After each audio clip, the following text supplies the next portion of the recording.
Fundi wa ngoma kali, mkali wa mashairi Mac Voice kutoka Next Level Music chini ya Chui Levan Vivan Boy wiki hii amewasha moto baada ya kumtuhumu bosi wake kutompa stahiki zake. Akizungumza na redio moja hapa mjini, Mac Voice amedai kuwa licha ya ngoma kali alizowahi kuzitoa kama Only You akimshirikisha Mbosso Kani Mshedede na nyingine nyingi kama Nenda na Mama Mwenye Nyumba, lakini bado hajawahi kupata fedha kutoka kwa bosi wake Rayvanny chini ya Next Level Music. Kauli hii ya Mac Voice imeonekana kuwahuzunisha wengi, lakini pia hata Mac Voice mwenyewe alionekana kudondosha chozi akiashiria ana uchungu mkubwa. Kabla sijakupa sehemu ya interview hiyo, twende nikuonyeshe wallput ya uhakika kwa ujenzi wa nyumba yako.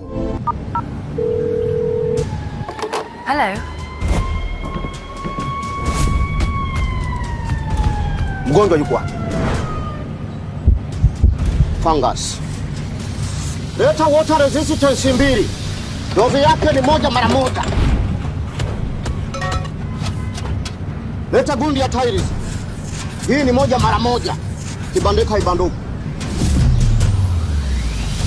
Leta wallput ya ndani 3. Hii dozi yake mara moja. Kwisha. Kujichanganya bakteria hapa. Sijenya fungus, coffee, chini, guni. Walrus High Strength Water Resistant. Kiboko ya fungus na chumvi. Walrus Special for Interior Wall. Kubandika mikanda na kuleta muonekano wa kifahari zaidi. Walrus Ceramic Tiles Adhesive. Gundi bora ya tiles kwa uimara, usalama na muonekano wa kudumu. Wasiliana nasi 0674 101 111. Walrus, tujenge pamoja. Bwana Mac Voice, mshikaji wangu, nataka uniambie hujawahi pata kabisa mtonyo kutoka kwa Levan Vivan Boy? Mimi nimefunga, nimevaa kanzu.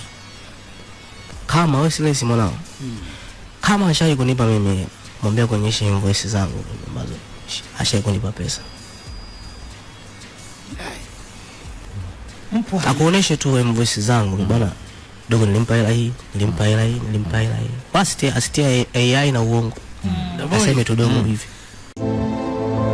Je, ni yapi majibu ya Vivan Boy? Baki na Fundi Paparazi kwa mwendelezo wa story hii. Tufuate kwenye mitandao yetu ya kijamii kule YouTube, Instagram na TikTok kwa jina la Fundi Paparazi. Hadi wakati mwingine, kwaheri.